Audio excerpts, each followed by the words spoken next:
Nul ne répliquait, et ma parole était pour tous une bienfaisante rosée.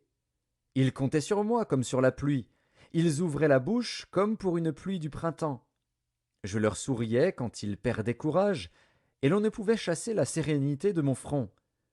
J'aimais à aller vers eux, et je m'asseyais à leur tête. J'étais comme un roi au milieu d'une troupe, comme un consolateur auprès des affligés. Job, chapitre 3. Après cela, Job ouvrit la bouche et maudit le jour de sa naissance. Il prit la parole et dit, périsse le jour où je suis né, et la nuit qui dit, un enfant mâle est conçu. Ce jour, qu'il se change en ténèbres, que Dieu n'en ait point souci dans le ciel, et que la lumière ne rayonne plus sur lui. Que l'obscurité et l'ombre de la mort s'en emparent, que des nuées établissent leur demeure au-dessus de lui, et que de noirs phénomènes l'épouvantent. Cette nuit, que les ténèbres en fassent leur proie, qu'elles disparaissent de l'année, qu'elles ne soient plus comptées parmi les mois. Que cette nuit devienne stérile, que l'allégresse en soit bannie. Qu'elle soit maudite par ceux qui maudissent les jours, par ceux qui savent exciter le Léviathan. Que les étoiles de son crépuscule s'obscurcissent, qu'elle attende en vain la lumière, et qu'elle ne voie point les paupières de l'aurore. Car elle n'a pas fermé le sein qui me conçut, ni dérobé la souffrance à mes regards. Pourquoi ne suis-je pas mort dans le ventre de ma mère? Pourquoi n'ai-je pas expiré au sortir de ses entrailles? Pourquoi ai-je trouvé des genoux pour me recevoir, et des mamelles pour m'allaiter? Je serai couché maintenant, je serai tranquille, je dormirai, je reposerai, avec les rois et les grands de la terre qui se bâtirent des mausolées, avec les princes qui avaient de l'or, et qui remplirent d'argent leurs demeures. Où je n'existerai pas, je serai comme un avorton caché, comme des enfants qui n'ont pas vu la lumière. Là ne s'agitent plus les méchants, et là se reposent ceux qui sont fatigués et sans force. Les captifs sont tous en paix, ils n'entendent pas la voix de l'oppresseur. Le petit et le grand sont là, et l'esclave n'est plus soumis à son maître.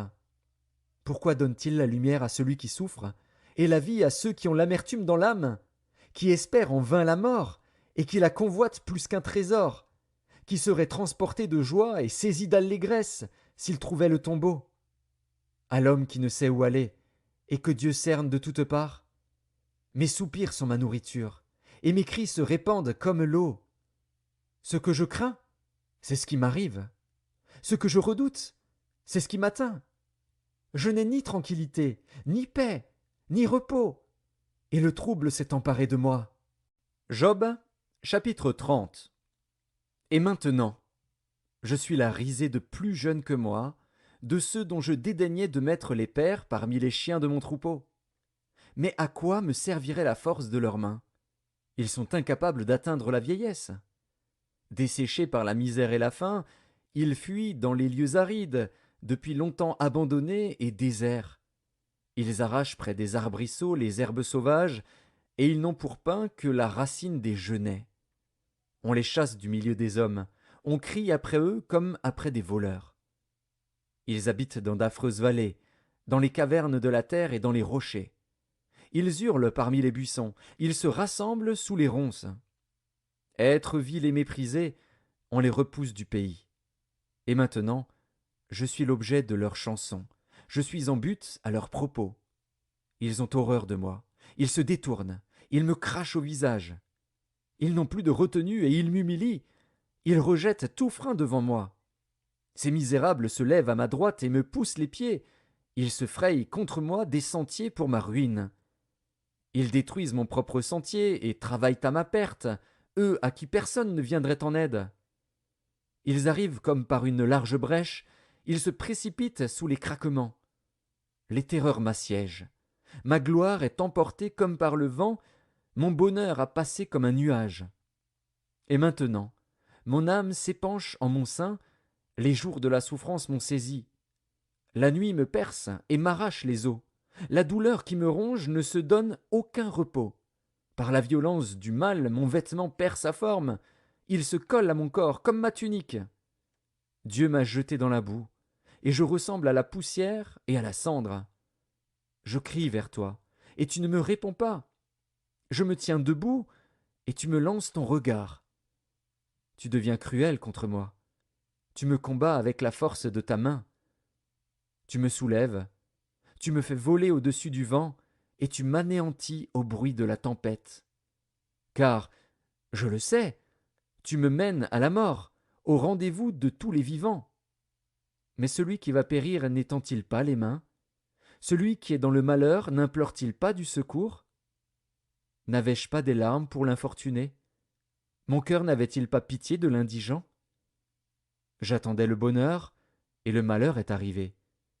J'espérais la lumière, et les ténèbres sont venues. Mes entrailles bouillonnent sans relâche, les jours de la calamité m'ont surpris. Je marche noirci, mais non par le soleil. Je me lève en pleine assemblée, et je crie. Je suis devenu le frère des chacals, le compagnon des autruches. Ma peau noircit et tombe, mes os brûlent et se dessèchent. Ma harpe n'est plus qu'un instrument de deuil, et mon chalumeau ne peut rendre que des sons plaintifs. Job, chapitre 31. J'avais fait un pacte avec mes yeux, et je n'aurais pas arrêté mes regards sur une vierge. Quelle part Dieu m'eût-il réservé d'en haut? Quel héritage le Tout-Puissant m'eût-il envoyé des cieux? La ruine n'est-elle pas pour le méchant, et le malheur pour ceux qui commettent l'iniquité? Dieu n'a-t-il pas connu mes voies? N'a-t-il pas compté tous mes pas? Si j'ai marché dans le mensonge, si mon pied a couru vers la fraude, que Dieu me pèse dans des balances justes, et il reconnaîtra mon intégrité. Si mon pas s'est détourné du droit chemin, si mon cœur a suivi mes yeux, si quelque souillure s'est attachée à mes mains, que je sème et qu'un autre moissonne, et que mes rejetons soient déracinés.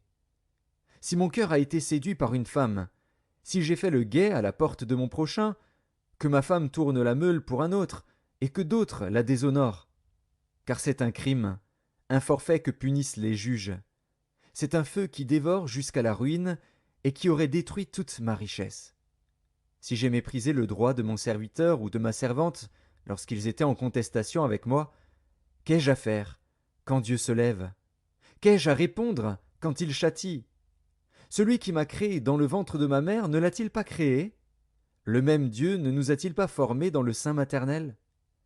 Si j'ai refusé aux pauvres ce qu'ils demandaient, si j'ai fait languir les yeux de la veuve, si j'ai mangé seul mon pain, sans que l'orphelin en ait eu sa part, moi qui l'ai dès ma jeunesse élevé comme un père, moi qui dès ma naissance ai soutenu la veuve, si j'ai vu le malheureux manquer de vêtements, l'indigent n'avoir point de couverture, sans que ses reins m'aient béni, sans qu'il ait été réchauffé par la toison de mes agneaux, si j'ai levé la main contre l'orphelin, parce que je me sentais un appui dans les juges, que mon épaule se détache de sa jointure, que mon bras tombe et qu'il se brise. Car les châtiments de Dieu m'épouvantent, et je ne puis rien devant sa majesté. Si j'ai mis dans l'or ma confiance, si j'ai dit à l'or, tu es mon espoir, si je me suis réjoui de la grandeur de mes biens, de la quantité des richesses que j'avais acquises, si j'ai regardé le soleil quand il brillait, la lune quand elle s'avançait majestueuse, et si mon cœur s'est laissé séduire en secret, si ma main s'est portée sur ma bouche, c'est encore un crime que doivent punir les juges, et j'aurais renié le Dieu d'en haut. Si j'ai été joyeux du malheur de mon ennemi, si j'ai sauté d'allégresse quand les revers l'ont atteint, moi qui n'ai pas permis à ma langue de pécher, de demander sa mort avec imprécation, si les gens de ma tente ne disaient pas « Où est celui qui n'a pas été rassasié de sa viande ?» Si l'étranger passait la nuit dehors, si je n'ouvrais pas ma porte aux voyageurs, si, comme les hommes, j'ai caché mes transgressions et renfermé mes iniquités dans mon sein, parce que j'avais peur de la multitude, parce que je craignais le mépris des familles, me tenant à l'écart et n'osant franchir ma porte, oh, qui me fera trouver quelqu'un qui m'écoute? Voilà ma défense toute signée, que le Tout-Puissant me réponde. Qui me donnera la plainte écrite par mon adversaire? Je porterai son écrit sur mon épaule, je l'attacherai sur mon front comme une couronne. Je lui rendrai compte de tous mes pas, je m'approcherai de lui comme un prince. Si ma terre crie contre moi, et que ses sillons versent des larmes, si j'en ai mangé le produit sans l'avoir payé, et que j'ai attristé l'âme de ses anciens maîtres, qu'il y croisse des épines au lieu de froment, et de l'ivraie au lieu de l'orge. Fin des paroles de